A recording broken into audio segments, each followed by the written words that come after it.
Hi friends, இந்த வீடியோவில் இந்தியாவின் மிக நீளமான நதிகள் பார்க்க போகிறோம்.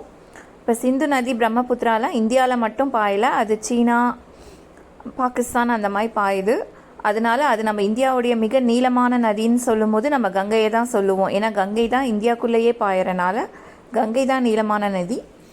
மற்றபடி இந்தியாவில் பாயிற நதிகள் என்னென்னா அதோட நீளம் என்னன்றது நம்ம பார்க்கலாம். சிந்து நதி வந்து 3180 kilometre, Brahmaputra 2880 kilometre, Ganga 2525 kilometre, Godavari 1465 kilometre, Sutlej 1450 kilometre, Krishna 1400 kilometre, Yamuna 1376 kilometre, Narmada 1312 kilometre, Ghaghara 1080 kilometre, Chambal 1024 kilometre, Mahanadi 900 kilometre, Chenab 890 kilometre, Kaveri 805 kilometre, Son 784 kilometre, Jhelum 729 kilometre, Ravi 720 kilometre, Kosi 720 kilometre.